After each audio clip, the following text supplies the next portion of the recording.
Bien, inicialmente tenemos a nuestro primer expositor, el doctor Ricardo Pignatelli, de Estados Unidos, con el tema de evaluación ecocardiográfica del ventrículo derecho en pediatría.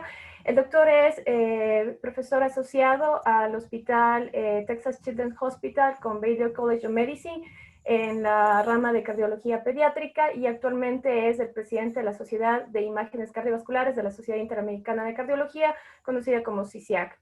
Posteriormente tenemos a la doctora Claudia Villalba. Ella tiene como tema cómo comenzar un programa de multimodalidad hasta cuándo ordenar un estudio en nuestros pacientes.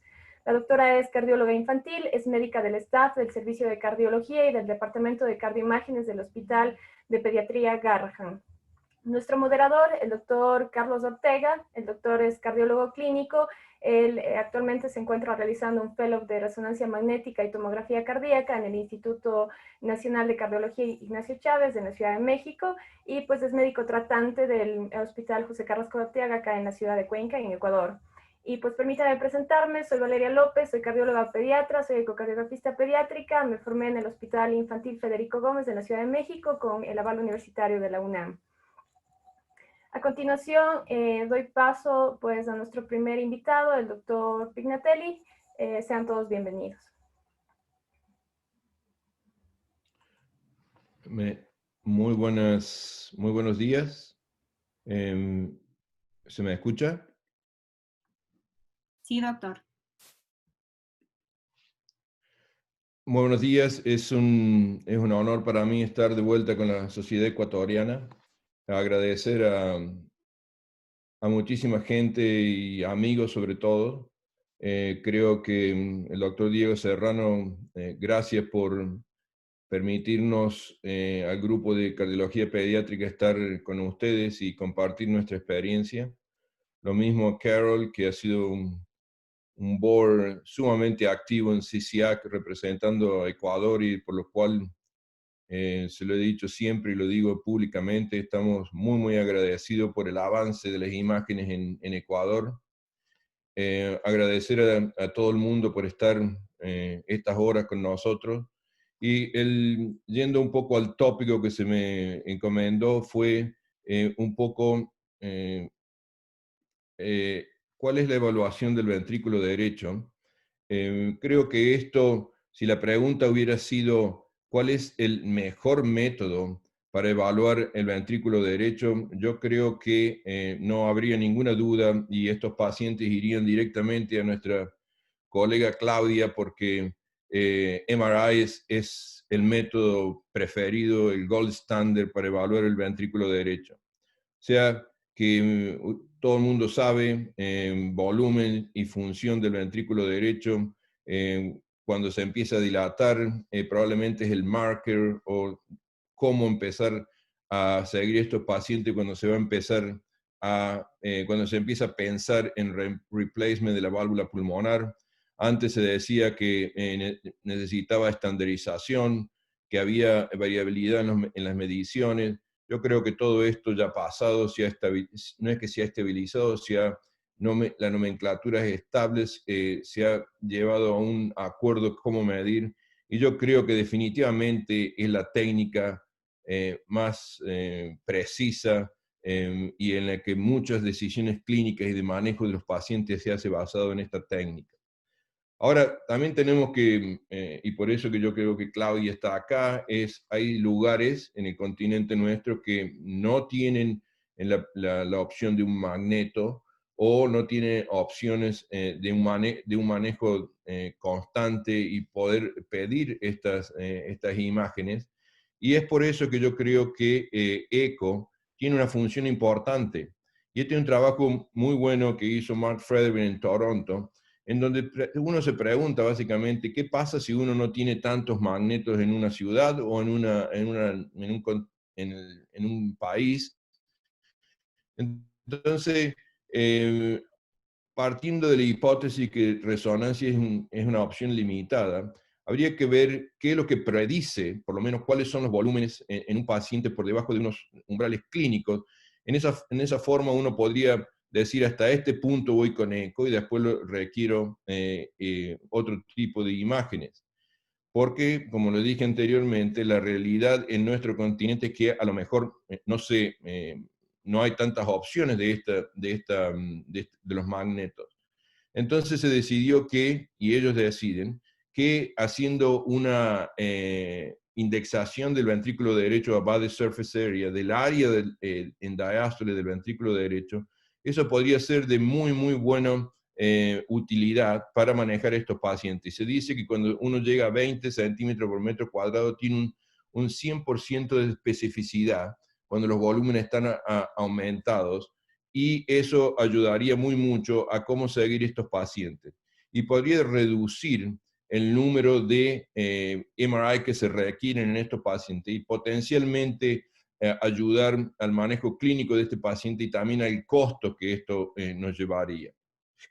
Sabemos muy bien lo del ventrículo derecho. Yo creo que todo el mundo sabe que tiene fibras longitudinales que son bastante más profundas con respecto a las superficiales. Hay un concepto de hoy en día que está cambiando, que creíamos que la mayoría de estas eran fibras longitudinales. Hoy se habla más de presencia de fibras circunferenciales también, que hay un acortamiento longitudinal, que hay un movimiento de la pared libre hacia adentro, y esto quisiera que lo tengan en mente, el concepto de un fuelle, porque básicamente se comporta como eso, en donde la parte fija es el septum, y esta es la pared libre, y que hace ese movimiento hacia adentro constantemente, como si fuera como lo dije, un fuelle. ¿Actúa solo? No. Yo creo que tenemos que pensar que el ventrículo derecho, a través de interacción y de fibras que conecta directamente el ventrículo izquierdo con el derecho, no es una entidad, el ventrículo derecho, una entidad aislada. Estas imágenes de resonancia de alta definición demuestran que hay un conjunto de fibras que a través del septum están a diferentes puntos, están ligando los dos ventrículos, y esto hay que tenerlo muy en cuenta, como lo vamos a ver. La pregunta es cómo cuantificar estos pacientes, cómo seguirlos. Yo creo que, siempre lo he dicho, lo más importante en todo esto hay que ser consistente. Hay que ser consistente en el Ecolab que se maneja cuando uno es un jefe de un Ecolab o cuando está parte de un grupo de un Ecolab. Tener un acuerdo de dónde vamos a medir y que se haga siempre de la misma forma. Yo creo que se puede empezar a través de 2D, hacer una definición básica que puede ser a diferentes niveles, hay diferentes opciones, y también hay diferentes C-score para decir si este ventrículo es normal o si está alargando. En general, habría que buscar lugares que no son controversiales. Por ejemplo, a nivel de la tricúspide, el número 2 podría ser controversial por la presencia de la banda moderadora, que a veces puede crear discrepancia de dónde medir. Lo importante es medir y ser consistente. Cuando vamos a la parte funcional, yo creo que uno de los que más ha estado cerca a lo que es MRI, al gold standard, es la fractional area change, y esto yo creo que cuando está por debajo de 40% es anormal. Se trazaría en diástole y en sístole. Lo más importante acá, y quiero recalcar, es que como hay mucho tejido, hay que estar muy de acuerdo en dónde se va a medir, en dónde es la pared, y hay que tener en cuenta todas estas trabeculaciones, que ese es el problema más grande en el ventrículo derecho. Lo otro no incluye el tracto de salida, pero en general fractional area change ha correlacionado muy bien con MRI, y hay que tenerlo en cuenta. De vuelta, acá es la práctica y que el equipo esté midiendo siempre de la misma forma. Yo creo que nos olvidamos siempre que el ventrículo derecho hay un remodeling constante, especialmente cuando hay una carga de presiones, y fíjense que siempre nos hemos olvidado, inclusive fue un llamado del grupo pediátrico en la American Society of Echo cuando salieron los últimos guidelines, porque el APEX no se involucró en esto. Nos olvidamos siempre de ver qué es lo que está pasando en el APEX. Y cuando uno tiene, por ejemplo, una estenosis pulmonar, fíjese, este es un paciente con problemas de estenosis pulmonar, no tiene tanto remodeling en el ápex, pero sí lo van a ver cuando hay hipertensión pulmonar, cómo se empieza este ápex, se lo nota muy evidente, se lo nota que empieza a dilatarse, y yo creo que siempre nos olvidamos de esto. Fíjense, en este caso, este es un paciente con una compresión presión pulmonar, tiene hipertensión pulmonar bien altas. Otra pregunta que siempre tenemos es TAPSE, ¿es la solución? Los que me conocen saben que yo no estoy muy partidario del TAPSE. Le presento este caso con un paciente de una presión en el ventrículo derecho de 140. El TAPSE salía normal, pero fíjense, este es el problema con TAPSE, es que está midiendo la moción, lo que pasa a nivel de ánulos, pero no nos está diciendo mucho qué pasa a estos niveles. Y en nuestra patología y en nuestros pacientes, por ejemplo, cuando tienen un reparo de un falot, hay que tener en cuenta, porque se ha tocado quirúrgicamente ciertos sectores del ventrículo de alpha tract, y esto podría ser un problema grande. Ahora, todo esto nos lleva a que cuando hay un problema en el ventrículo derecho, empieza una hipertrofia de la pared libre. Esto nos llega a prolongación de ciertos tiempos isovolumétricos, lo que lleva a un desplazamiento septal que no es común, y esto lo vemos, se empieza a ver un desplazamiento septal que no es al mismo tiempo, y en general esta insuficiencia del ventrículo derecho mecánica nos lleva a una descoordinación con lo que pasa en el ventrículo izquierdo, y automáticamente esto nos lleva a que hay un filling del ventrículo izquierdo que está alterado en estos pacientes. Una forma de medir esto y de ver esto es lo que muchas veces nos olvidamos de este sistólico-diastólico duration ratio, que es muy simple de obtener. El grupo de Toronto lo ha manejado muy bien a esto. Y esto, básicamente, cuando se ha demostrado, cuando este ratio se empieza a alterar, tiene su impacto a largo plazo, y uno puede predecir qué es lo que va a pasar con estos pacientes, nos da cierta estratificación. Los pacientes que lo tienen aumentado, fíjense cómo estos pacientes que tienen hipertensión pulmonar están en el grupo de alto riesgo. Lo otro es que no solamente para, digamos, dos ventrículos tipo de pacientes, sino pacientes que tienen una hypoplastic left, uno podría usar esto para ver cómo es la función de ese ventrículo derecho sistémico. Y también no solamente en pediatría, en un reciente trabajo en donde se ve la mortalidad en pacientes con Fontan circulation, uno puede ver que si se puede medir este SD ratio, también lleva a cierto nivel de estratificación en estos pacientes, y que nos podría ayudar a predecir o a manejar estos pacientes que están en edad avanzada y que la clínica en general empieza a deteriorarse. Uno ya sabe cómo empezar, podría ser una opción para seguirlos clínicamente.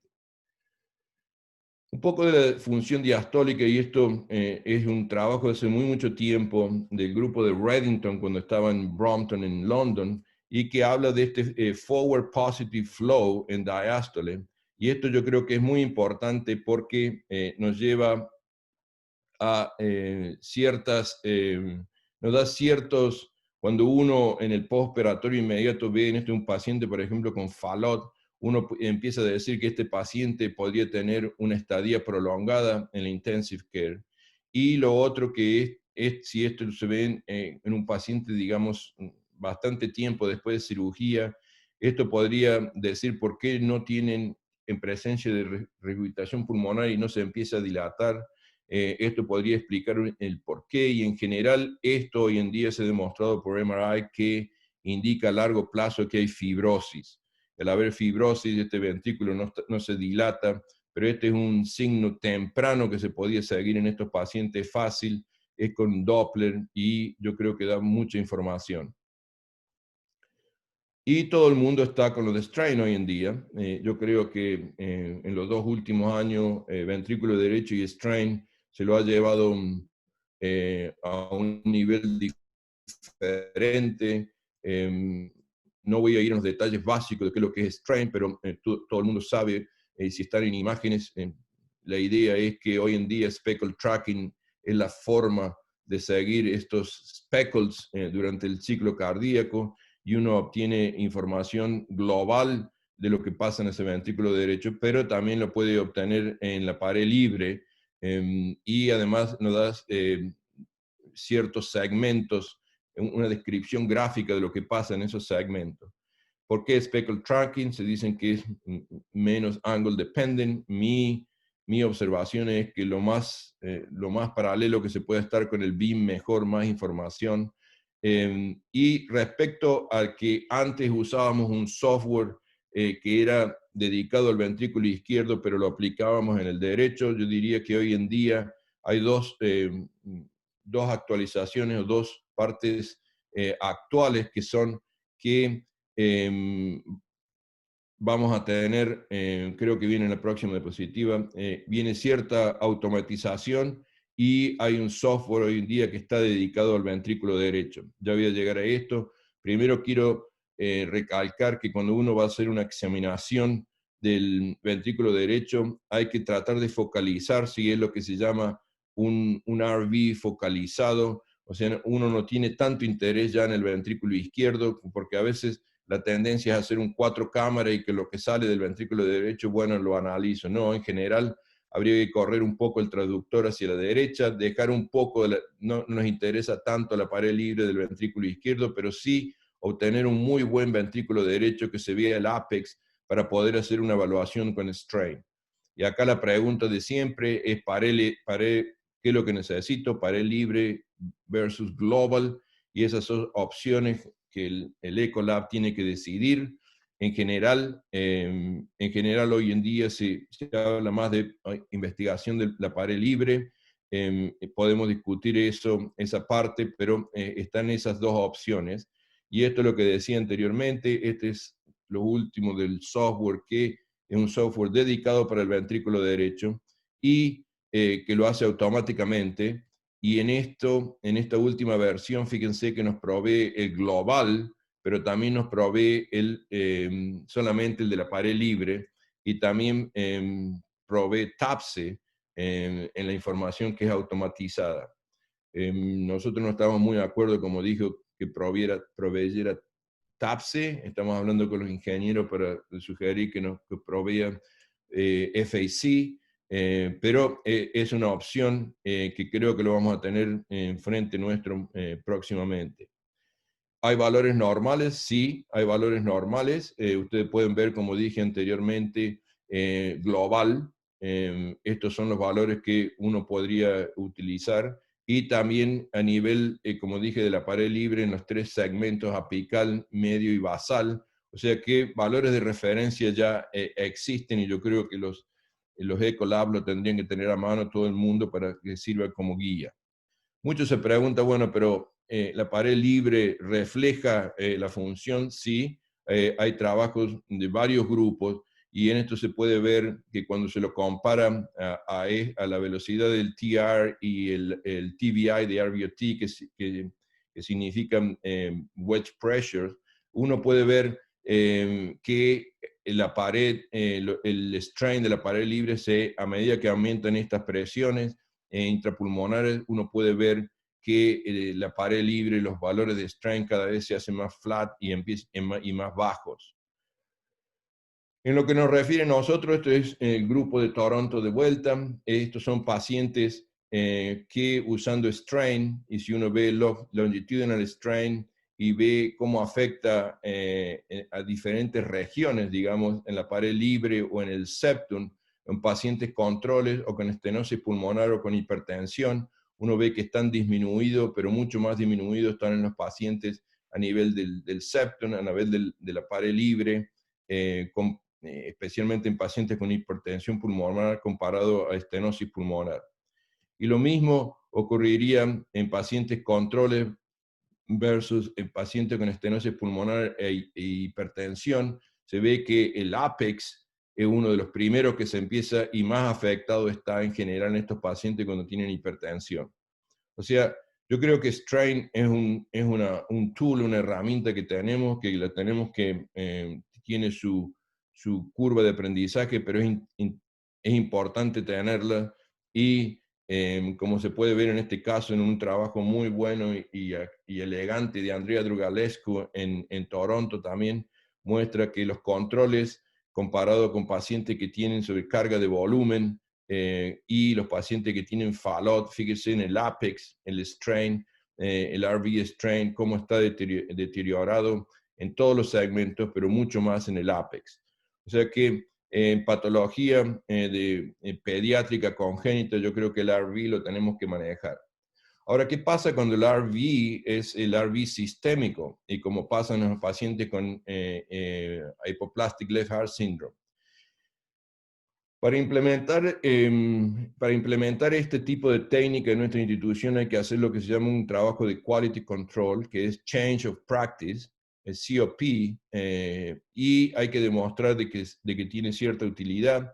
Por eso hicimos con John Colquitt un trabajo prospectivo, y a estos pacientes desde el diagnóstico fetal de hipoplástico se le hizo estudios con eco, básicamente 4 cámaras y strain de baseline after Norwood.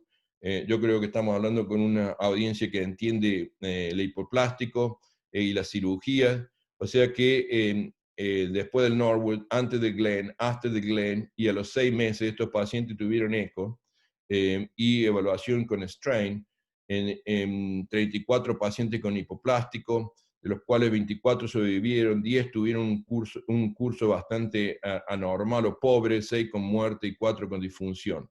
Creo que para hacerlo más rápido, yo creo que diría que los pacientes que tuvieron un mal curso, que no anduvieron bien, se vio que el strain, fíjense que recuérdense que más negativo es el valor, es mejor el valor de strain.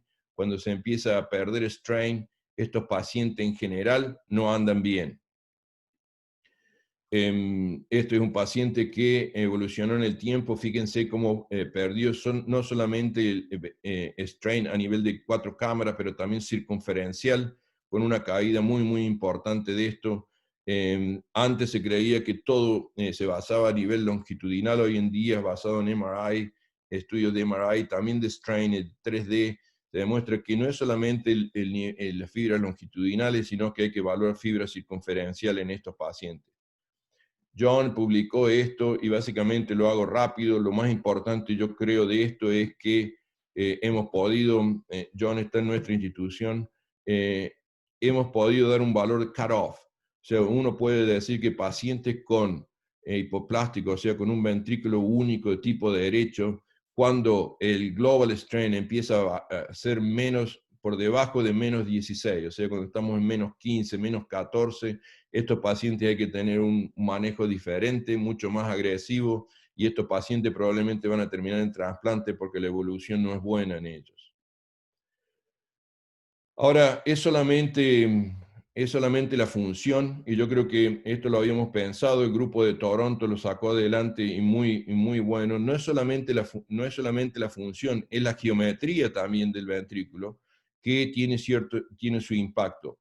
Y todo lo que estamos en esto hemos visto que hay pacientes que tienen como este outpouching, como tiene esta cavidad muy chica, y que este septum se lo ve y está en relación a qué tamaño es este ventrículo izquierdo que es hipoplástico. Hay algo intermedio, pero hay este tipo que lo vemos constantemente.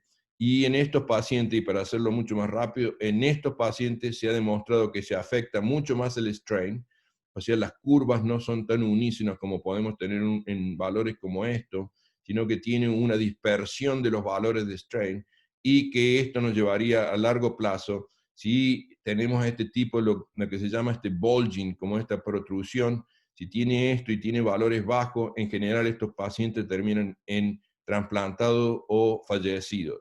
O sea que no es solamente la función, sino la geometría tiene su impacto en esto.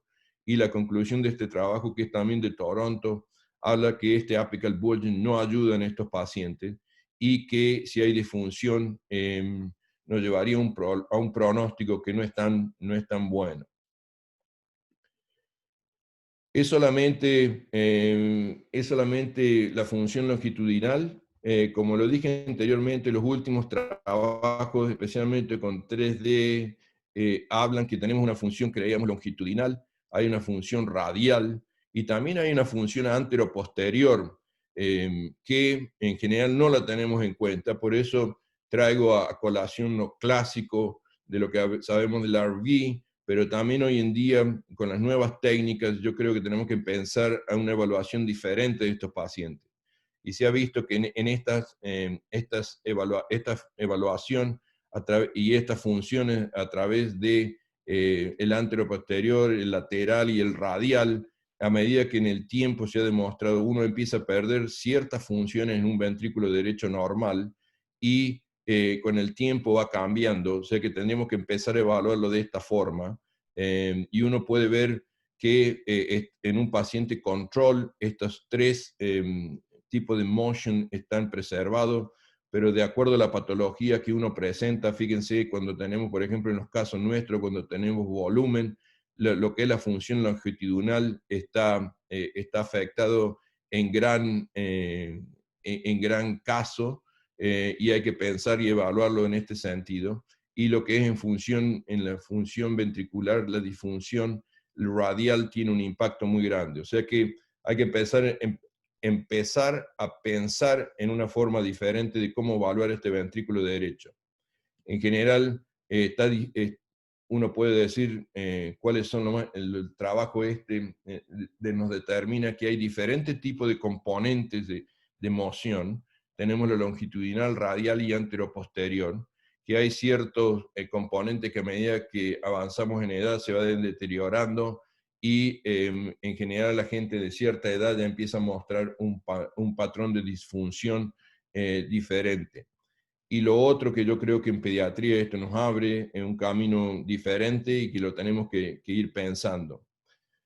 Ahora, en relación al ventrículo, uno tiene que pensar que cada vez que se afecta el ventrículo derecho, indirectamente el ventrículo izquierdo está afectado. Y eso se ha comprobado en hipertensión pulmonar. No lo he puesto, creo, acá por razones de tiempo, pero uno, cuando hace una evaluación del ventrículo derecho, también hay que hacer una evaluación del ventrículo izquierdo, y están afectados. Y este es un trabajo interesante en donde muestra que cuando este es un trabajo hecho en ratas, y cuando uno le pone un banding a estas ratas, fíjense cómo lo que es rojo es el depósito, cómo aumenta el depósito de colágeno, y este colágeno en el tiempo va a ser fibrosis, y no solamente en el ventrículo derecho, sino en el ventrículo izquierdo, y los puntos de Inch Point. Si tenemos un eje corto, que todos estamos familiar con esto, hay diferentes áreas que se llaman áreas Inch o áreas bisagras, en donde uno puede ver que en esas áreas es donde las fibras que, como dije anteriormente, se entrecruzan, es donde empiezan, debido a la obstrucción y el esfuerzo que tiene que hacer ese músculo, estas son las áreas en donde empieza a haber un depósito aumentado de colágeno y fibrosis. Porque ese es el problema del ventrículo derecho, y nosotros en pediatría lo tenemos que ir pensando y anticiparnos. Todos estos pacientes en general tienen cierto componente de fibrosis. Ha habido ciertos trabajos en donde un poco lo mismo, en estos pacientes que tenían un banding, como les dije anteriormente, el rojo de huerta es colágeno, empezaron a usar ciertos beta bloqueantes como los sartán, y uno ve que en estos pacientes parece que por el efecto antioxidante del beta bloqueante, la disminución de beta bloqueantes ayudaría en estos pacientes. No estoy sugiriendo o diciendo en general que hay que tratarlo de esta forma, pero este es un ejemplo para demostrar la presencia de fibrosis y el impacto que tiene a largo plazo.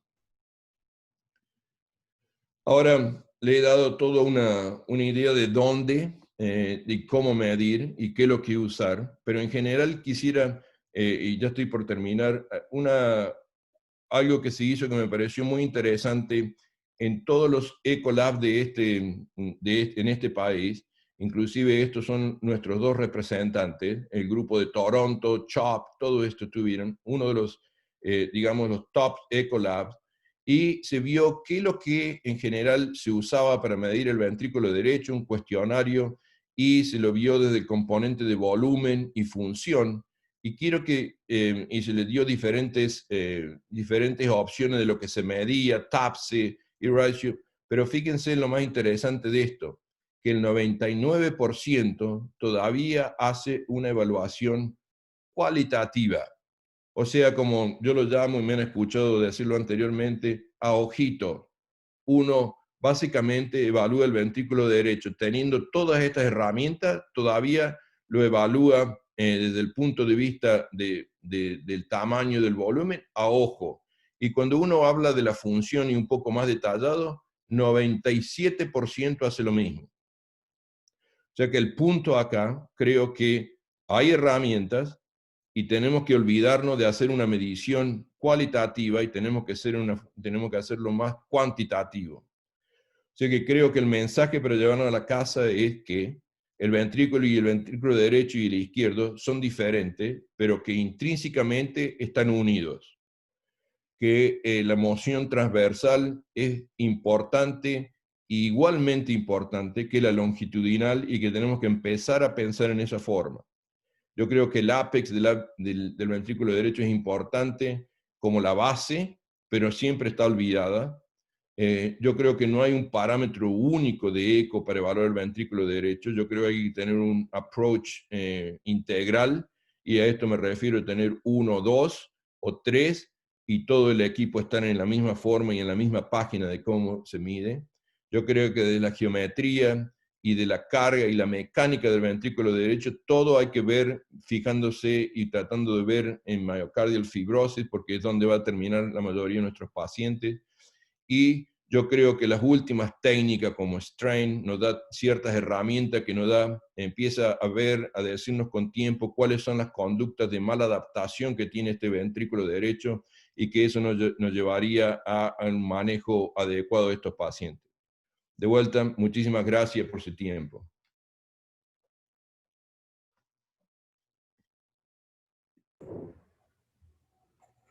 Muchas gracias, doctor. A continuación, la presentación de la doctora Claudia Villalba. Bienvenida, doctora. Hola, muchas gracias.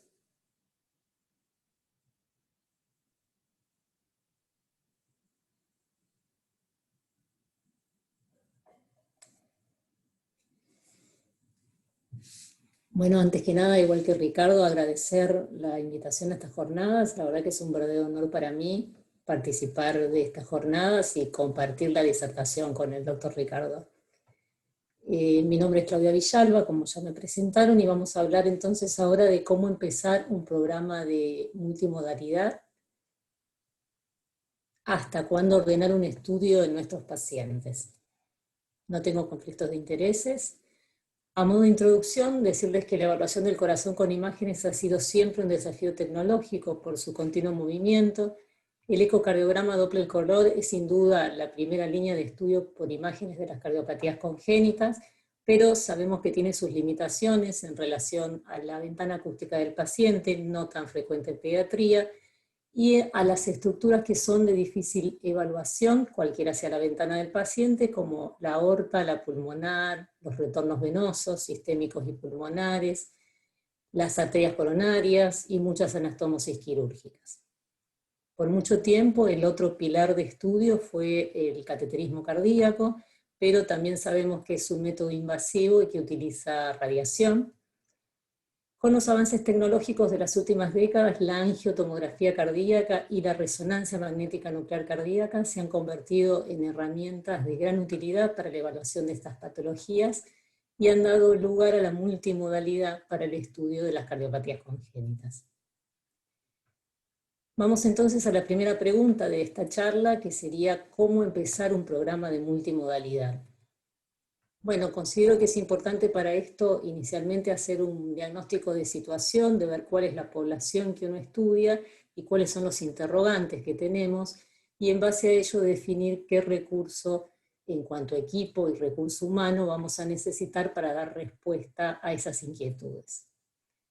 Con respecto a la angiotomografía cardíaca, que es a lo que me voy a referir principalmente en esta charla, desde los equipos de 4 filas de detectores hasta los actuales de 320 filas de detectores, se ha ido disminuyendo significativamente el tiempo de adquisición de los estudios, la resolución temporal y la resolución espacial han ido aumentando, francamente. Las sociedades de cardiología y de imágenes cardiovasculares consideran que la tomografía cardíaca debe realizarse con equipos de al menos 64 filas de detectores, Nosotros tenemos un equipo de 64 filas en nuestro hospital y a partir del año pasado se ha incorporado uno de 320 filas de detectores.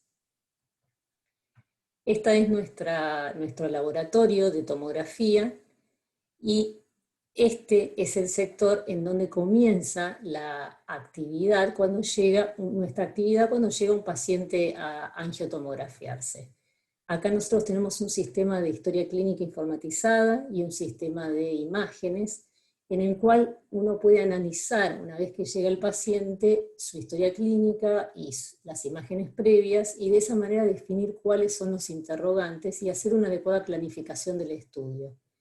En esto quiero recalcar la importancia del trabajo en equipo, porque en esta planificación es importante que sea consensuada entre todos los integrantes del equipo, en donde está el cardiólogo, pero también está el técnico, está el radiólogo, el anestesista, el enfermero, porque uno define cosas que son de gran importancia para la adquisición correcta de las imágenes, como desde la vía, el tamaño de la vía, en dónde es mejor que se ponga esa vía, hasta en qué tiempo se va a adquirir el estudio. Luego sí pasamos a la adquisición de las imágenes, que toma segundos, y finalmente al procesamiento de las mismas, que lleva un poco más de tiempo. Creo que ya hemos definido los recursos técnicos y humanos, y entonces estamos en condiciones de pasar a la segunda pregunta de la charla, que era ¿cuándo ordenar un estudio en nuestros pacientes? Las indicaciones de la angiotomografía cardíaca, como les comenté al principio, serían las limitaciones del ecocardio. Entonces van a ser útiles para evaluar vasos sistémicos, como la aorta pulmonar, retornos venosos sistémicos, las arterias coronarias, y anastomosis quirúrgicas, como la anastomosis sistémico-pulmonar, la anastomosis de Glenn, conducto extracardíaco, los conductos BDAP, como el sano, el homoinjerto BDAP, el tubo de Hanco. La aorta, y fundamentalmente la coartación de aorta, es una de las indicaciones más frecuentes de angiotomografía en pediatría. Este estudio proporciona mayor detalle que el ecocardio en la valoración de las características anatómicas de la coartación, del arco aórtico y de los vasos del cuello. Acá vemos un ejemplo de un paciente con coartación de aorta. Esta es la imagen que obtenemos por eco, y esta es la imagen que obtenemos por la angiotomografía. Como vemos, nos brinda detalle en cuanto a la localización, a la magnitud. Tenemos estas técnicas de estiramiento vascular que permiten seguir a lo largo del eje longitudinal el vaso e incluso obtener cortes ortogonales y tener estas imágenes en donde uno puede determinar con precisión áreas y diámetros, no solo de la zona coartada, sino también de la dilatación postestenótica, del arco transverso, de la aorta ascendente, todos datos que sabemos que son de gran importancia en esta entidad. Las imágenes de reconstrucción 3D son muy útiles para graficarnos la magnitud y la localización de la lesión, como así también de la presencia de circulación colateral. De esta manera, el paciente es enviado al grupo tratante, sea este quirúrgico como en este caso por cateterismo, con información precisa que va a llevar, sin lugar a dudas, a tener mejores resultados. En la coartación de aorta, la angiotomografía es útil no solo en el diagnóstico, sino también en el seguimiento, permite detectar, estudiar los pseudoneurismas, aneurismas, disección, la recoartación de aorta.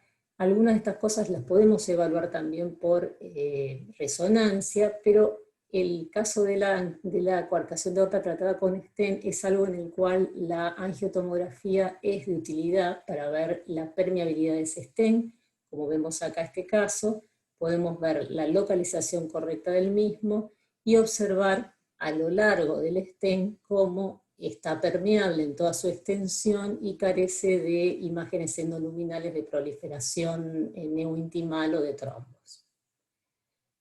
En la interrupción del arco aórtico también vemos esta imagen, que a veces es tan difícil de definir por eco, como acá podemos definir el tipo anatómico de la interrupción. Vemos como del cabo proximal emergen ambas carótidas, del cabo distal las dos subclavias, con la subclavia derecha como última rama.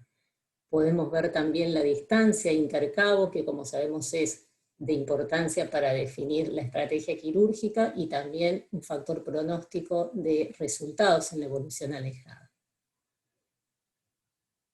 No solo esto, sino que agradeciendo esta gran capacidad, esta gran resolución espacial que tiene la tomografía, nos permite no solo ver las estructuras vasculares, que eran nuestro punto de interés, sino también bronquios, pulmones, mediastinos.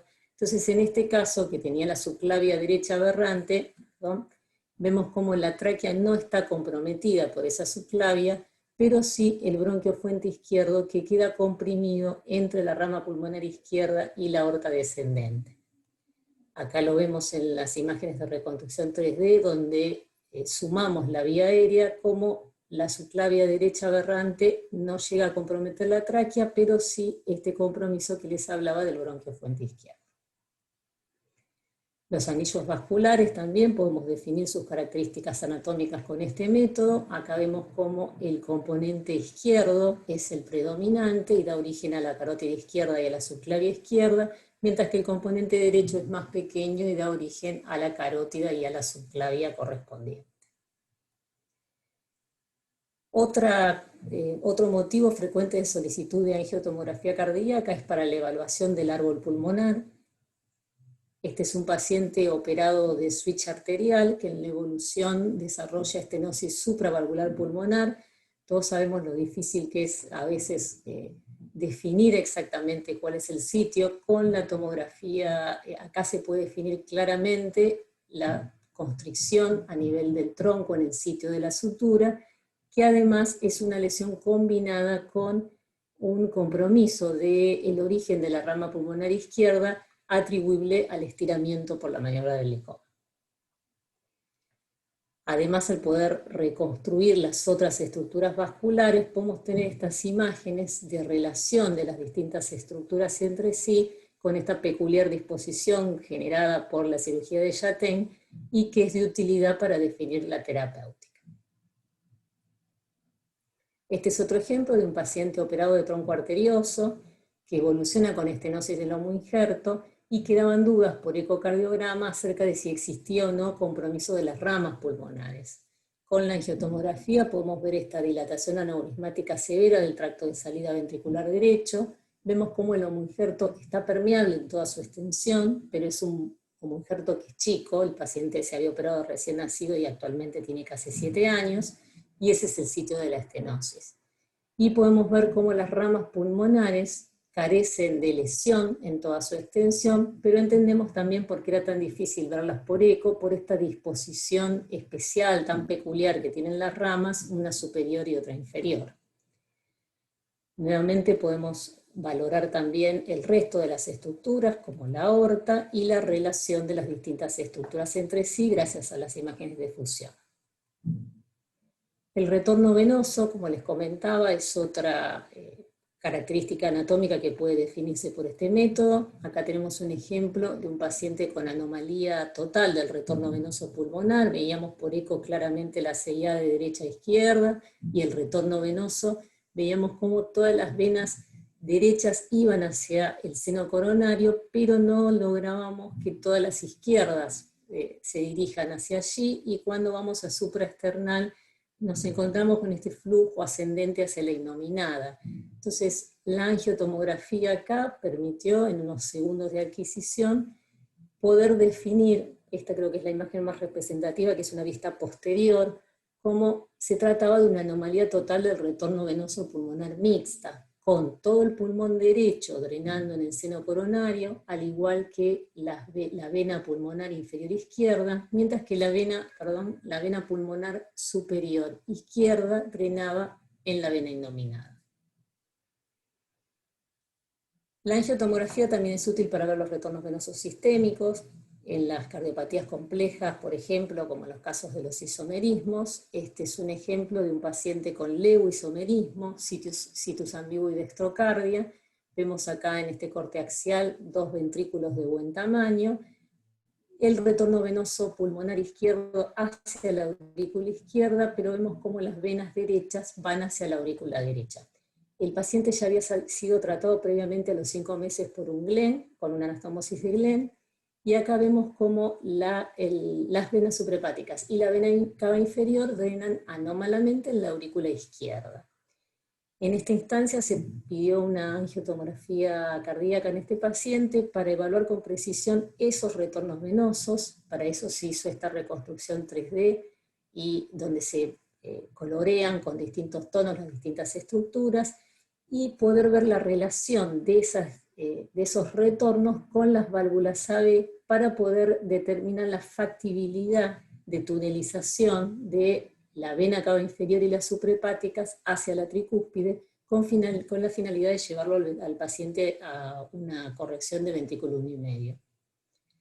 A partir de estas imágenes de reconstrucción 3D se hizo una impresión 3D, y la bioimagen se evaluó junto con el grupo tratante, con los cirujanos cardiovasculares, e incluso se pudo hacer una simulación de esa tunelización que se consideró, luego de todo este análisis, factible, y efectivamente el paciente fue operado exitosamente, llevado a ventrículo 1,5. Las anastomosis quirúrgicas también a veces son difíciles de evaluar con precisión por eco, y acá la angiotomografía nos es de utilidad. Acá tenemos el caso de un paciente con una cirugía de Stanzel sano, en donde podemos ver los dos componentes del Stanzel, la zona de reconstrucción de la coartación de aorta previa de buen calibre, el tubo de sano, y en su unión con las ramas vemos cómo esta rama tiene estenosis en su origen. Siempre las imágenes de reconstrucción 3D son útiles para una visualización rápida de las lesiones y muy útiles para ver la relación de las distintas estructuras entre sí, pero las mediciones siempre las hacemos utilizando las herramientas biplanares y multiplanares. Finalmente, las arterias coronarias. Este estudio para la angiotomografía coronaria en sí es un estudio más demandante, ya que requiere sincronización con el electrocardiograma, apnea y sobre todo frecuencia cardíaca baja y estable, que no es lo más frecuente en los niños, pero con beta bloqueo y con un anestesista que haga las apneas.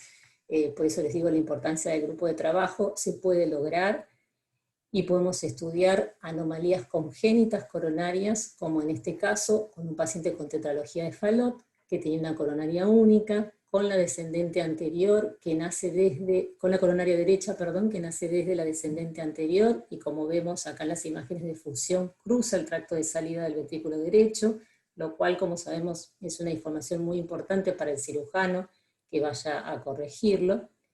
Y también ver anomalías coronarias adquiridas, como este paciente con antecedente de enfermedad de Kawasaki. Nuevamente, como las imágenes de 3D son muy útiles para la localización rápida de las lesiones. Vemos acá cómo la coronaria derecha y la descendente anterior están comprometidas, no así la circunfleja, pero luego tenemos estas herramientas de reconstrucciones multiplanares y de seguimiento longitudinal del vaso, que nos permiten evaluar con precisión todo el vaso, obtener cortes ortogonales de estos, y poder evaluar las zonas de dilatación, como las zonas de estenosis, sus diámetros y sus áreas, y ver si existen lesiones intraluminales, y también evaluar la pared vascular. Finalmente, solo un par de palabras con respecto a la resonancia magnética nuclear, que es la otra herramienta con la que contamos dentro de la multimodalidad para la evaluación de las cardiopatías congénitas. Este es un método no invasivo que tiene la gran ventaja de no emplear radiaciones ionizantes, pero tiene, como comentó Ricardo, la desventaja de la larga duración del estudio, y esto lleva a que muchas veces la mayoría de los pacientes, cuando son niños pequeños, necesiten anestesia y sedación por largo tiempo. Contamos con una serie de secuencias para realizar, y la selección de las secuencias depende de la patología que vamos a estudiar. Entonces acá la importancia de la intervención del cardiólogo, tanto en la adquisición como en el procesamiento de estos datos. La resonancia magnética es útil para la evaluación fundamentalmente del corazón derecho. Nos permite evaluar volúmenes, función, monto de insuficiencia pulmonar, y esto hace que sea muy útil en el seguimiento de los pacientes con compromiso de esta cavidad, como el Fallot, como comentó Ricardo en su charla, Epstein, atresia pulmonar con CIB, transposición congénitamente corregida de los grandes vasos. Nos permite también evaluar, al igual que la tomografía, la aorta, la coartación de aorta, la arteria pulmonar, sus ramas, los retornos venosos, pulmonares y sistémicos. Puede detectar isquemia, edema, fibrosis en el miocardio, lo cual lo hace útil para la evaluación de miocardiopatías, miocarditis, tumores cardíacos con las secuencias de caracterización tisular, pericarditis, y dado que no usa radiaciones y que es fácilmente reproducible, es muy útil en el seguimiento postquirúrgico de todas nuestras cardiopatías. El 52% de los estudios realizados en nuestro laboratorio de resonancia magnética es para evaluar ventrículo derecho, y dentro de ello, fundamentalmente pacientes operados de tetralogía de Fallot. Así que les voy a compartir este caso, a propósito de que la charla inicial también era de ventrículo derecho, en donde, como vemos, tenemos secuencias de cine, las cuales se planean en las localizaciones anatómicas convencionales, acá vemos en 2 cámaras y en 4 cámaras, y permiten evaluar, como vemos, cualitativamente volúmenes y movimientos, el movimiento parietal, la función valvular, la identificación también de shunt cuando existen intracardíacos o intervasculares. Acá vemos otras proyecciones, tracto de salida del ventrículo izquierdo, vean abajo cómo podemos ver el ventrículo derecho, el tracto de salida ventricular derecho, sus paredes, su motilidad. Y estas son las imágenes de cine en donde se hace un barrido de punta a base, y es a partir de las cuales uno obtiene los volúmenes de fin de sístole, de fin de diástole y la fracción de eyección de ambos ventrículos. Tenemos también las secuencias de Q-Flow que se pueden hacer en la aorta, en este caso en la pulmonar, para determinar con precisión la fracción regurgitante. Se pueden hacer también imágenes de angioresonancia que nos permiten valorar si es que existen algún tipo de compromiso anatómico de ramas pulmonares, de tronco pulmonar con la reconstrucción 3D. Y finalmente las imágenes de realce tardío, en donde, como en este caso, detectamos la presencia de fibrosis, en este caso en tracto de salida del ventrículo derecho. Como consideraciones finales, entonces, decirles que la angiotomografía cardíaca y la resonancia magnética nuclear cardíaca se han convertido en importantes herramientas para evaluar las cardiopatías congénitas, colaboran con la ecocardiografía, ayudando a definir lesiones anatómicas, sobre todo en las cardiopatías complejas, con gran precisión, y esto es importante para el tratamiento de las mismas. Son estudios no invasivos, existe una continua evolución en estas técnicas y nuevas técnicas se van sumando a las que ya están disponibles. No hay una única modalidad de imágenes que pueda obtener toda la información necesaria para una evaluación, y por ello creo que es necesario conocer los alcances y las limitaciones de los distintos estudios de imágenes para poder planificar el algoritmo diagnóstico de seguimiento apropiado para cada paciente en particular. Muchas gracias.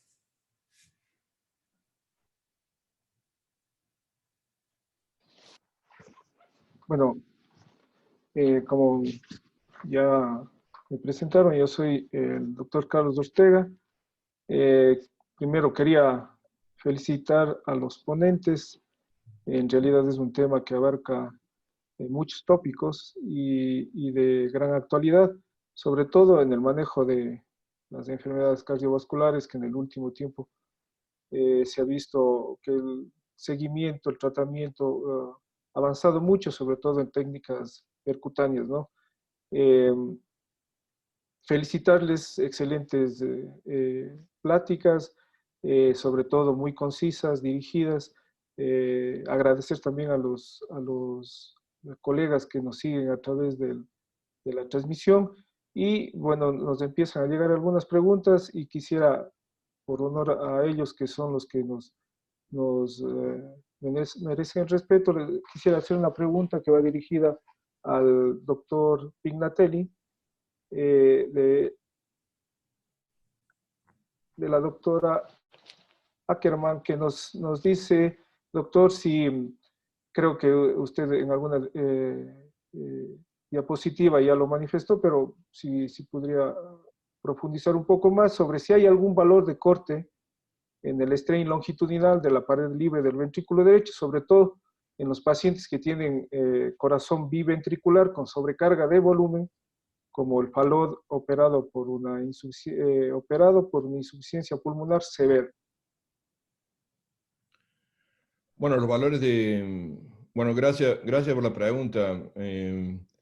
Yo creo que los valores normales los mostré. En general están en el global, están alrededor de menos 29, pero un reciente trabajo habla que cuando los valores empiezan a bajar por menos 20, es un signo de aviso.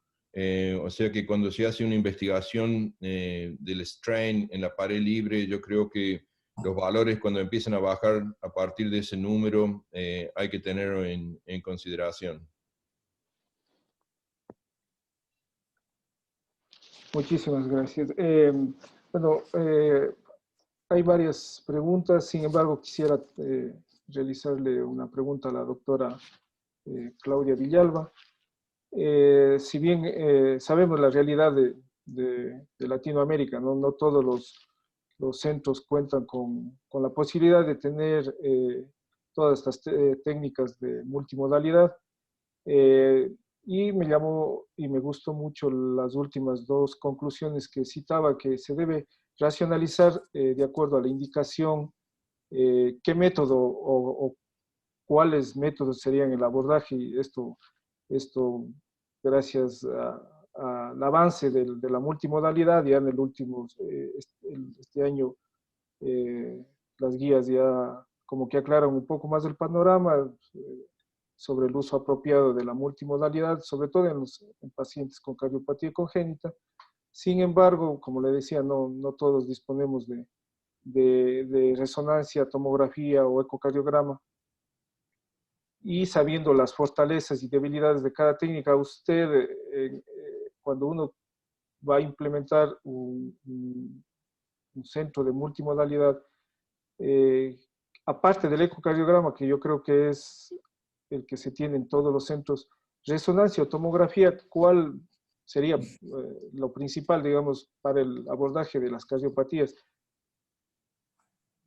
Bueno, difícil la pregunta porque tienen indicaciones diferentes, ¿no? El tema en realidad de la tomografía es el corto tiempo de adquisición que tiene. Entonces te permite definir el paciente y poder definir todas las patologías en un tiempo muy corto. Como nosotros manejamos pacientes pediátricos, donde la mayoría de los estudios tienen que ser con anestesia, y son muchas veces pacientes lábiles incluso. Nosotros le hacemos tomografía a pacientes que están en ECMO, que bajan de la terapia con toda la preparación, y uno define cosas importantes como un Fallot operado de 3 meses y que está en ECMO y no se pueden definir las ramas pulmonares con eco, y efectivamente uno con la tomografía envía a ese paciente a la cirugía, ¿no? A la reintervención para la plástica de esas ramas. Entonces, esa es la gran fortaleza de la tomografía. Pero estos pacientes sabemos que crecen, y eso afortunadamente, y gracias a los avances de la tecnología, y después uno los va siguiendo, y ahí creo que viene la gran fortaleza de la resonancia, porque dada la radiación de la tomografía, para el diagnóstico uno no duda en la indicación, pero después en el seguimiento no es la radiación, es algo importante y a tener en cuenta, y ahí es la gran fortaleza de la resonancia, que no utiliza la radiación, ¿no? Que es la gran ventaja de este método.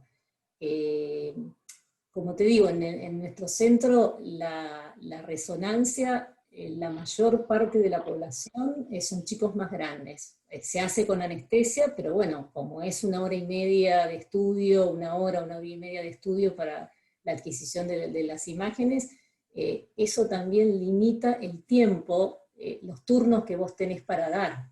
porque nosotros no tenemos, cardiología no tiene equipo solo para cardiología, sino que es el equipo que uno utiliza para todas las otras patologías. Entonces de repente una resonancia de cerebro te toma 5 minutos y una de cardio 1 hora y media, y la cadera ni hablar, porque se hace en 2 minutos y se va.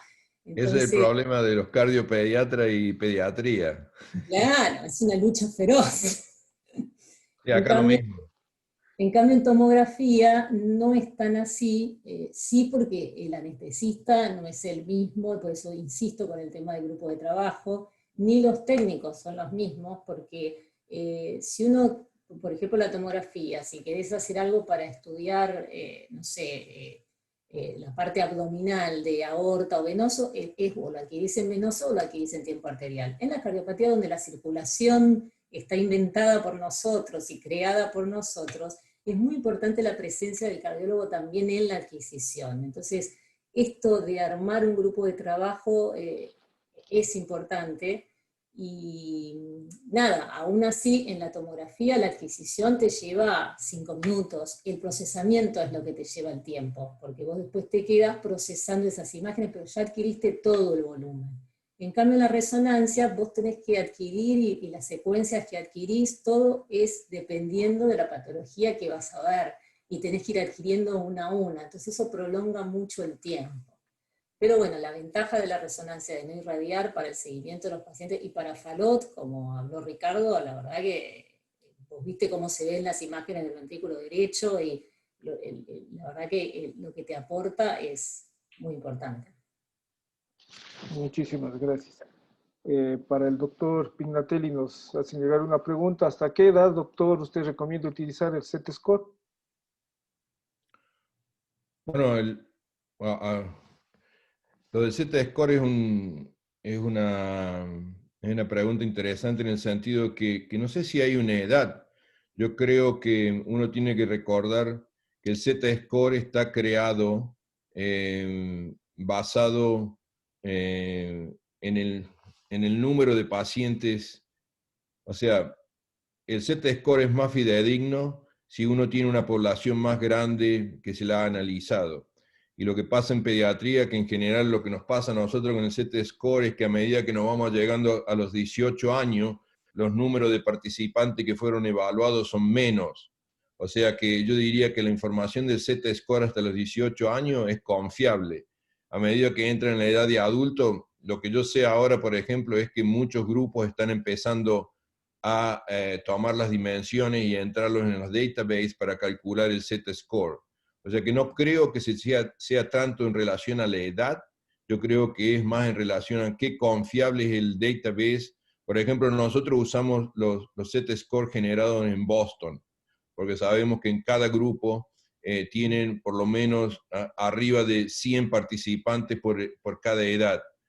Aunque últimamente, y yo he participado en esto, en el Pediatric Heart Network, ha publicado también los Z-Score, y en ese grupo había más de 100 participantes por edad, sexo y raza. O sea que yo creo que el Pediatric Heart Network Z-Score también es variable, y en eso hubo hasta 3.000 participantes, pero fue hasta los 18 años. O sea que si usted me pregunta, si quieren, la pregunta está relacionada a edad, yo diría que es confiable hasta los 18 años, porque la data es confiable. Muy bien. Bueno, hay varias preguntas. Para la doctora Villalba, quisiera hacerle, bueno, es una pregunta de un colega que nos dice, cuando ustedes realizan la valoración coronaria con angiotomografía, si utilizan algún esquema como beta bloqueante, y cuál sería el esquema que lo realiza o que lo plantean en estos pacientes. Sí, nosotros usamos, y en el Congreso de Imágenes de acá de Argentina este año presentamos un trabajo de nuestra casuística y cómo hicimos el tema del beta bloqueo.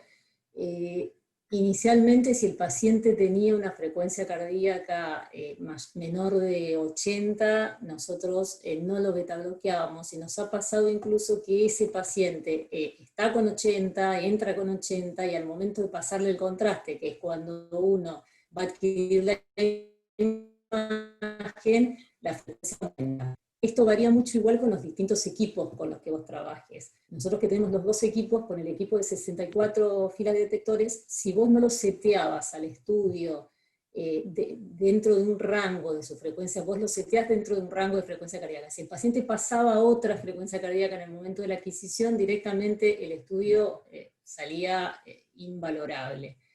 En el equipo actual no, tiene un sistema de sensado que lo va a adquirir, pero la calidad de la imagen sigue siendo inversamente proporcional a la frecuencia. O sea, cuanto más baja tenga la frecuencia, mejor va a ser la calidad de imagen. Entonces, lo que hacemos es betabloquear a todos, salvo el que tenga contraindicación. Nos ha tocado estudiar estenosis supravalvular aórtica en un Williams, y bueno, ahí la verdad que riesgo-beneficio, hacemos lo que podemos y a ese no se betabloquea. Pero el resto de los pacientes, la mayoría en pediatría, no tienen contraindicación para betabloqueo.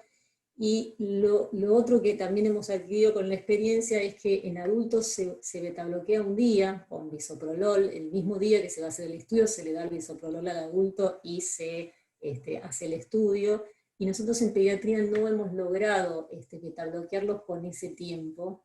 Y esto está descrito porque tiene que ver con la salud del nódulo sinosal, que tiene gran variabilidad el nódulo en el niño, y que después eso se va perdiendo.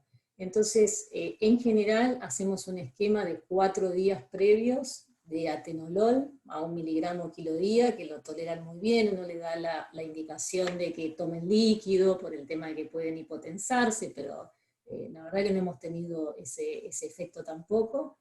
Y en los más chiquitos, que el comprimido no te da para la dosificación del atenolol por la forma de presentación, propanolol. A 2 miligramos kilo día, y como te digo, lo damos 4 días previo, 3 días previo, dependiendo de la frecuencia que manejamos con el chico. Cuando ya tenemos adolescentes, nosotros en el hospital tenemos consultorio de adolescentes, y muchas veces le hacemos estudios a adolescentes, y incluso hasta 26 años, ya no tan adolescentes. En ese tipo de pacientes sí utilizamos el bisoprolol, y ahí sí, muchas veces es que tome la dosis el día que le vamos a hacer el estudio, y después le hacemos el estudio.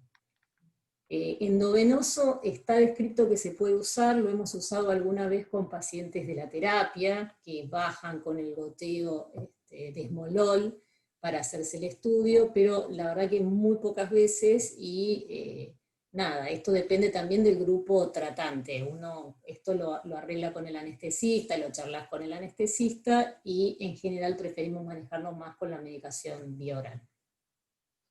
Muchísimas gracias. Sabemos que es muy importante la valoración, sobre todo del ventrículo derecho, en diferentes cardiopatías congénitas, ¿no? Sobre todo en la evolución de estas cardiopatías.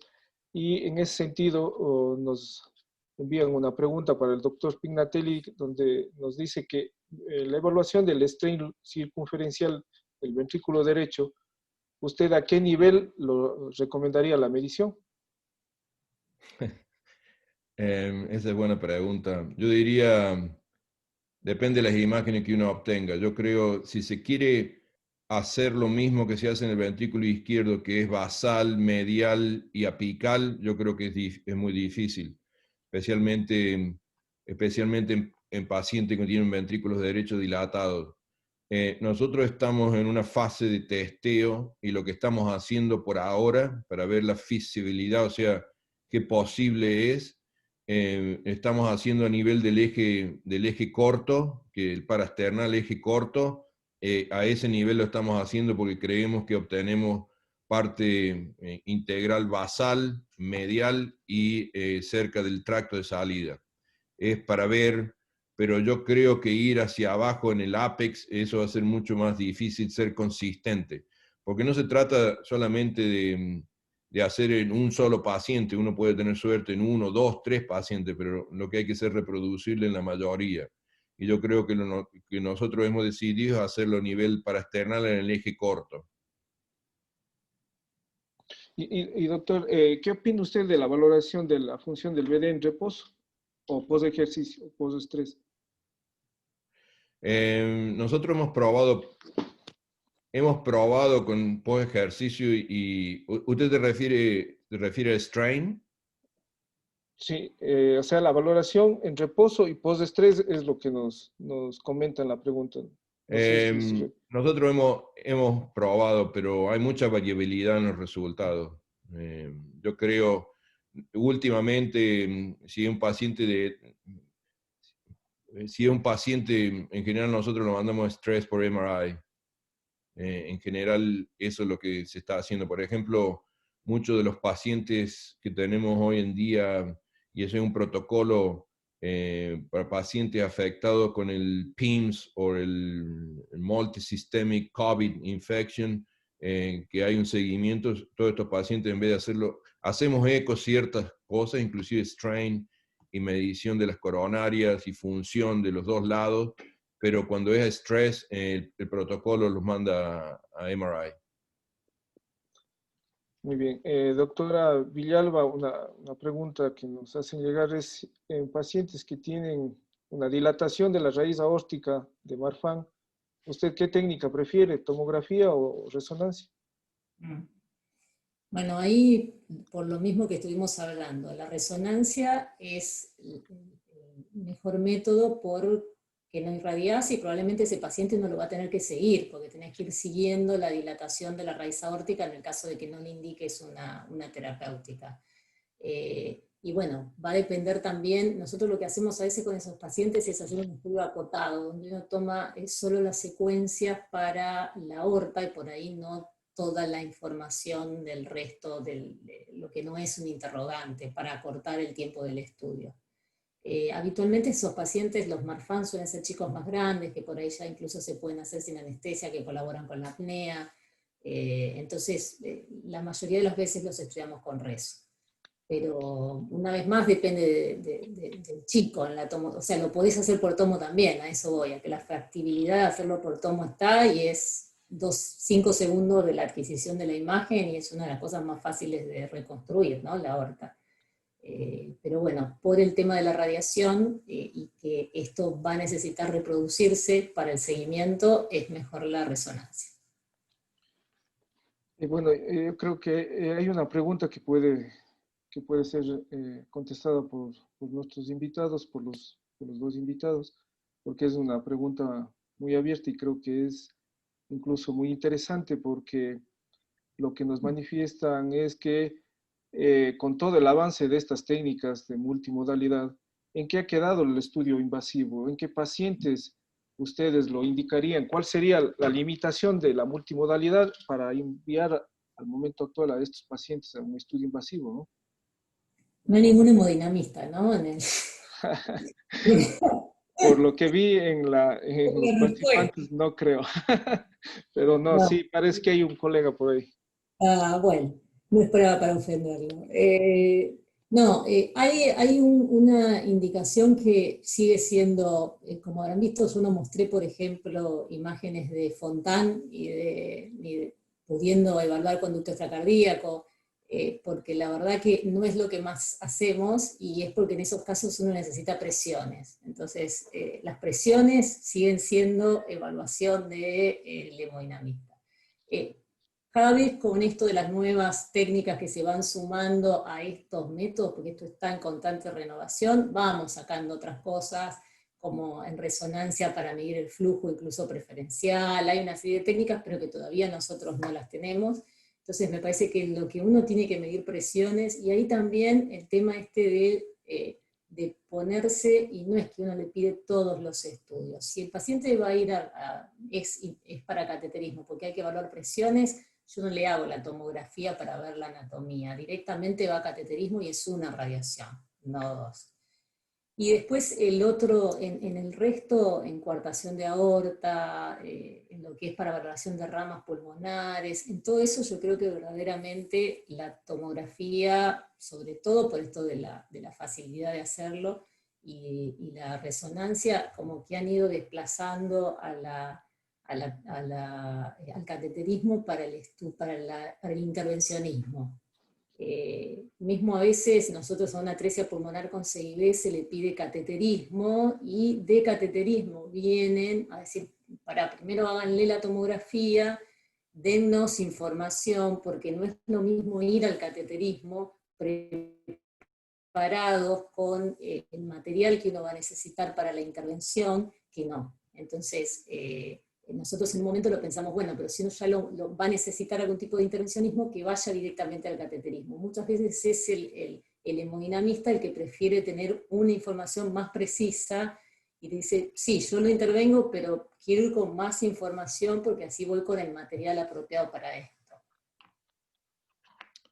Sí, yo estoy de acuerdo con Claudia 100% en esto. Creo que también interviene un poco el cirujano, porque el cirujano quiere presiones, pero en general, estoy con Claudia, en general acá la gente, yo creo que son colaborativas, porque la patología nuestra es compleja y tiene varias variables o varios niveles de obstrucciones a ciertos puntos, entonces necesitan imágenes y presiones. Pero como dice Claudia, en general la gente de cateterismo acá, en general, todos esos complejos tienen un estudio de CT o MRI. Y al cirujano lo otro que también les sirve mucho es el tema de la tridimensionalidad. La verdad que la tridimensionalidad que uno le puede ofrecer con la tomo o incluso con la resonancia, a ellos siempre es algo que les sirve, ¿no? Sobre todo en estos pacientes complejos como el que les mostré de la tunelización. Sí.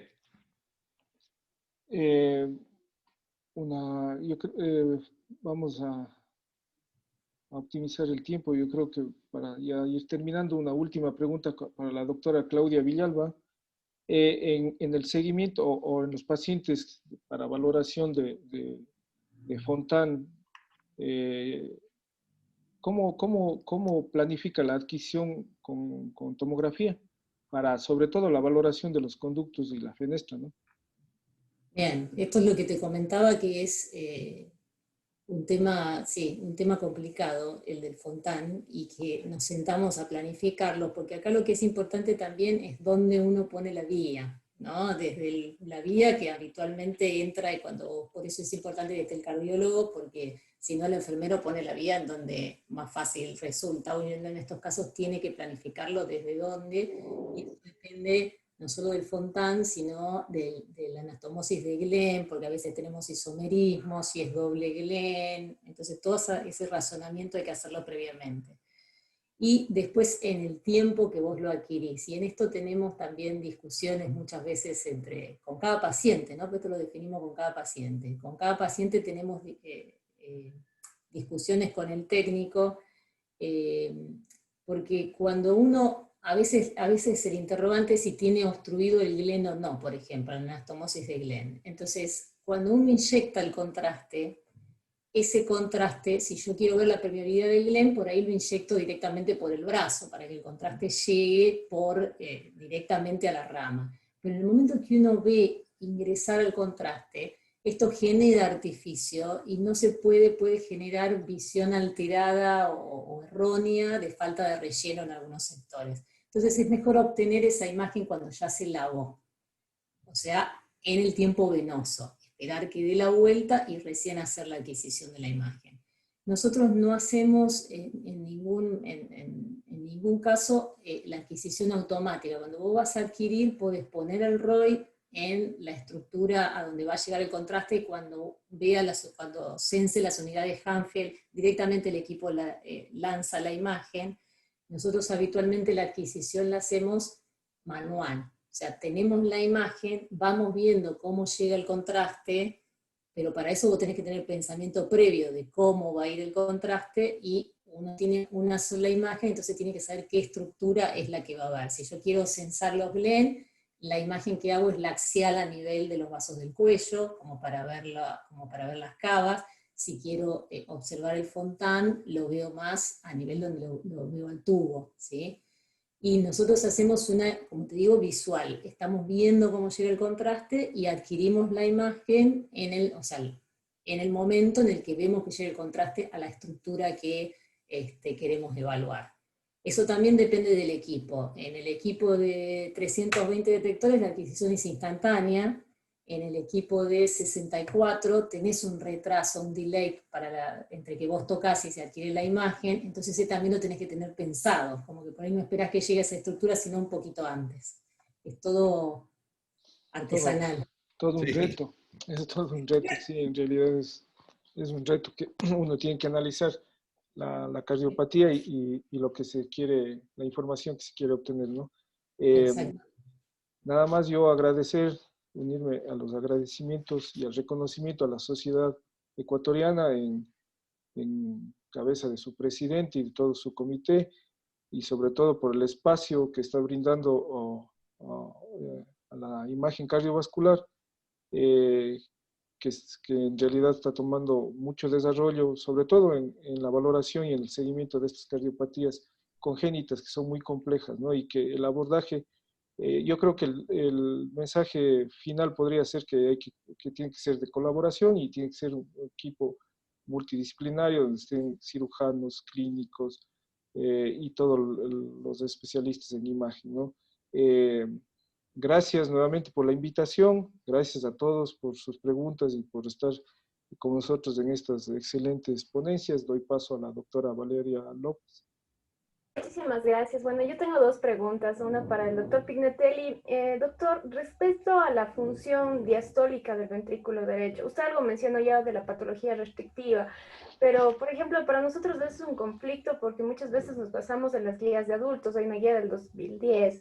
Entonces, no sé si es que nos pudiera dar alguna acotación para nosotros que hacemos imagen, ecocardiografía en pediatría. Y para la doctora Villalba quisiera preguntarle respecto a la impresión 3D de la imagen que usted nos mostró. ¿Se necesita algún requisito en especial para esa tomografía? Porque, por ejemplo, no estoy segura del número de cortes que tengan los tomógrafos de acá, pero, por ejemplo, con un tomógrafo de 64 cortes, ¿se puede hacer una buena imagen como para hacer una impresión 3D? Esas serían las dos preguntas. Yo creo que diástole y los que conozco y los que me han escuchado, siempre diástole y pediatría hay es como aceite y agua, por el hecho de que nos hemos estado basando siempre en los patrones de los adultos y hay ciertas cosas o ciertos valores que no encajan en la patología nuestra. Yo diría, cuando uno habla con los grupos grandes, si tuviera que usar algo, probablemente usaría DTI, Doppler Tissue Imaging. Yo soy un convencido que Strain trabaja y específicamente diría strain rate en el ventrículo derecho. Hay varios trabajos que no han salido, están por salir. Lo sé que están por salir, en donde habla que strain rate puede ser una forma de guiarnos. Y lo otro que diría es que hay cierta luz al final del túnel, porque sé que se está trabajando en guidelines para evaluación pediátrica en la parte de diastología. Así que hay varios puntos interesantes en esas guidelines que van a salir, pero por ahora diría que lo práctico sería hacer Doppler Tissue Imaging y Strain si se tiene esa opción. Bien, Valeria, con respecto a tu pregunta, sí, la imagen que te mostré es una impresión con el equipo de 64 fila de detectores, porque todavía no teníamos el de 320. Así que sí se puede hacer, no tiene ningún requisito en particular, de hecho las impresiones se pueden hacer a partir de eco y de resonancia también. En el caso de la tomografía se lleva el crudo de la adquisición, porque la tomografía es esa adquisición volumétrica, o sea, uno tiene todo el volumen de las imágenes, y la limitante, por lo menos en nuestro hospital, es la impresora, porque esa es la que tiene el costo extra, y como uno no es que lo usa para todos los pacientes, entonces la limitante es la impresora y el material para imprimir. De hecho, las impresiones que hicimos nosotros son con un material que es opaco y que es rígido, y lo ideal para la simulación es que el material sea transparente y que sea más flexible, y eso es mucho más caro. Así que, digamos, en nuestra realidad económica latina, me parece que la limitante fundamentalmente es esa, ¿no? El equipo para adquisición del estudio. Bueno, no es Muchísimas solamente, gracias. Claudia, no es solamente allá, acá también los printers son muy caros y, por ejemplo, el nuestro lo hemos estado pidiendo que lo actualicen y las cosas después del COVID han cambiado mucho en cuanto a eso, o sea que nosotros no tenemos uno de los últimos modelos. Muchísimas gracias, doctores. Les agradecemos su participación. Para finalizar, pues quisiéramos que nos den algún comentario respecto, pues, no sé, a la cardiología pediátrica, al manejo, a la situación actual que estamos viviendo. Quisiéramos escuchar un mensaje de cada uno de ustedes y ya para dar por finalizada la sesión. Claudia. Nada, yo agradecerles la oportunidad de compartir nuestro trabajo y no, con respecto a este tópico, un poco recalcar lo que ya les transmití, que me parece que estas nuevas técnicas existen, que son importantes para la evaluación de los pacientes, que aportan, que tienen mucho para aportar, y que es importante también que nosotros podamos elegir a qué paciente utilizar el método y cuál método, ¿no? Creo que eso es lo que nos va a servir para el buen tratamiento de nuestra población. Bueno,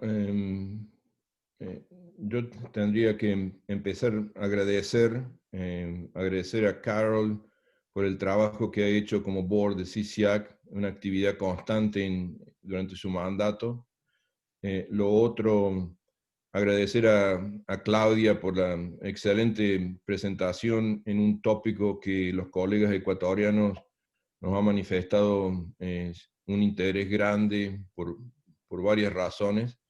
En cuanto al ventrículo derecho, yo creo que no tendría que ser el ventrículo olvidado, como se lo caracterizó antes, diciendo que el ventrículo izquierdo es el narcisista y el ventrículo derecho es el olvidado. Yo creo que hay herramientas, y si uno se fija en las publicaciones de los últimos años, el aumento de la evaluación y lo publicado en ventrículo derecho ha sido un pico exponencial.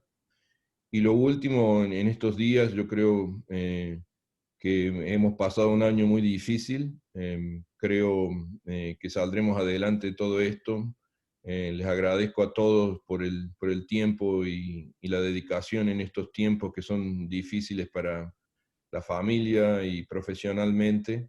Yo sé lo que pasa en el continente y todo el mundo sabe lo que pasa en el mundo, pero yo creo que hay que tener esperanza para salir adelante, y creería que desearle felices fiestas. Creo que ya no nos podremos ver, pero virtualmente los saludo y le deseo a todo el mundo felices Navidades. Muchísimas gracias, doctor. Pues es verdad, este año ha sido bastante complicado, sobre todo en países pues, de Latinoamérica, donde los recursos económicos realmente es un problema. Pero bueno, ahí estamos saliendo adelante poco a poco. Nuevamente, muchísimas gracias por su presencia. Carol, te agradecemos infinitamente la idea de esto de los webinars de imagen cardíaca y ser pues nuestra representante aquí en el Ecuador. Muchísimas gracias. Te dejo, Carol. Gracias a todos. Bueno, pues muchísimas gracias a los doctores que han estado el día de hoy, un día sábado que muchos trabajan, y bueno, pues también el tiempo que le dedican a su familia, están aquí con nosotros. Les agradecemos infinitamente y esperamos tenerlos en unas próximas sesiones.